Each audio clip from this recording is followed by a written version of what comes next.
Balik naman po tayo kay Congressman Eric Yap. Posible pa rin daw siyang makasuhan dahil sa paglabag sa protocol ng Malacañang. Maricel, Halili, anong kaso ang posibleng kaharapin ni Congressman Yap?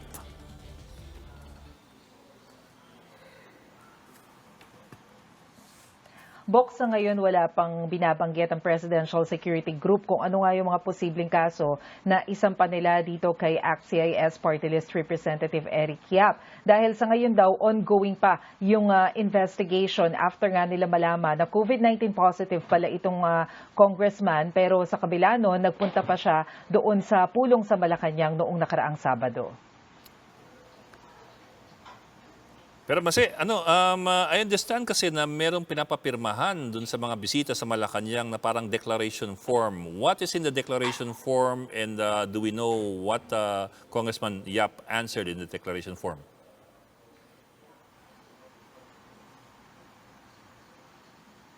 Tama ka, Bok. Lahat nga ng bumibisita sa Malacañang bago makapasok, kukunan muna ng temperature, papalagyan ng alcohol para ma-disinfect yung kamay, and then meron silang pinapasagutan na declaration form. Pare-pareho naman yung mga declaration form na sinasagutan natin doon. Ang mga tanong doon, karaniwan, number 1, meron ka bang nakikitang sintomas gaya ng pagkakaroon ng fever, ng ubo, ng sipon? So, sasagot ka doon ng yes or no. Tapos may nakaragay din na blank doon kung ano yung temperatura ng katawan mo ng araw na yon na pagpasok mo.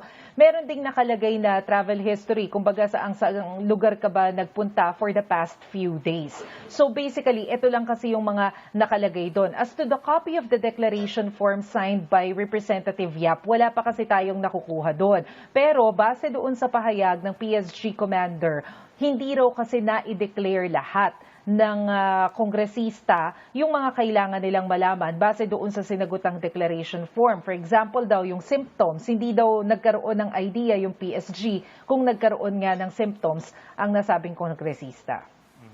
But that's interesting kasi if they do file criminal charges against Eric Yap for violating, I suppose they're talking about quarantine protocols.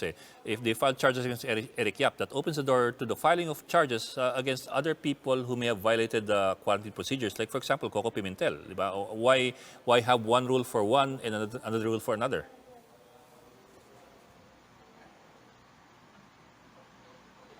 Tama ka dyan, Bok. Natatandaan ko nga nabanggit dati sa Justice Secretary Guevara na violation about doon sa quarantine protocols. Kung yan nga yung gagawang basahan ng PSG, if I remember it right, yan yung Republic Act 1133-2 na kumbaga kapag ka nakita na hindi ka nag-declare ng maayos doon sa health condition mo na posibleng may kinalaman doon sa public interest or security ng publiko, pwede kang makulong ng ilang buwan and pwede ka rin pagmultahin ng less than 50,000 pesos. Pero when it comes kasi doon sa specific case, wala pa talagang sinasabi ang PSG. Pero kanina, naglabas din ng pahayag ang Malacañang tungkol nga doon sa nangyari dito kay Senator Coco Pimentel na for now, tinitingnan pa daw nila kung ano yung totoong nangyari. Kumbaga, wala pa silang maibigay na direct na position for now.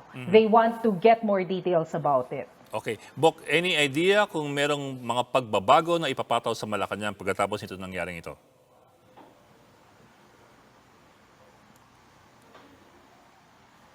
Ang sinasabi kanina ng PSG Commander Bok, pag-aaralan nila yung mga tanong na nakasulat doon sa declaration form. Baka magdagdag sila para daw mas maging specific yung pagsagot ng bawat bibisita. Ang isa sa mga inaay nila, yung mga tipong tanong na nagpa-test ka ba ng COVID? Kung nagpa-test ka, bakit? Kasi nga naman, nung panahon na yon, hindi nagkaroon ng idea yung Presidential Security Group na nagpa-test na pala kung COVID positive itong si Congressman Yap.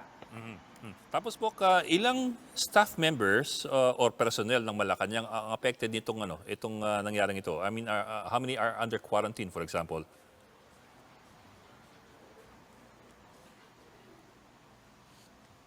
Bukod doon sa mga cabinet officials, of course, nagbigay na ng pahayag sina Secretary Nograles, sina OPAP Chair, at saka yung mga kasama, sina Senator Bongo, yung mga kasama ni Congressman Yap doon na nag-volunteer na sila na mag-self-quarantine. Pero bukod dyan, ang sinasabi nila sa PSG, approximately nasa 6 yung kailangan mag-quarantine na nakaharap itong si Congressman Yap. Aside from that, ongoing pa yung contact tracing nila doon sa Office of the President. Kasi doon sa meeting na yon, syempre may mga required na accreditation and all, may mga nakausap na staff, and aside from that, may mga waiter pa daw na present din doon na nag-serve ng food. So lahat yan ititrace nila. Kung tama ang estimate ni PSG Commander, posible daw na umabot ng 20 more or less.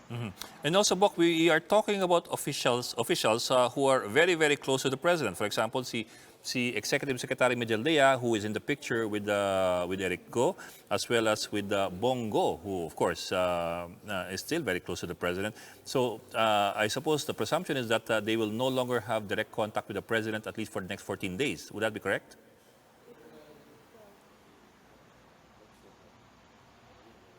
Yes, tama ka dyan, Bok, kasi sila na mismo yung nagsabi na kailangan nilang self-quarantine. So kung susundin yung proseso na yon, dapat nakakulong lang talaga sila sa bahay at hindi talaga sila may expose sa ibang mga opisyal. Kaya nga ang sinasabi kanina ni Secretary Nograles, kahit yung mismong meeting ng Interagency Task Force, magiging teleconferencing na para hindi na rin sila magkikita-kita, may iwasan na kumbaga yung contact sa isa't isa at nang hindi na kumalat kung nahawa man sila ng virus. Okay, maraming salamat, Maricel Halili.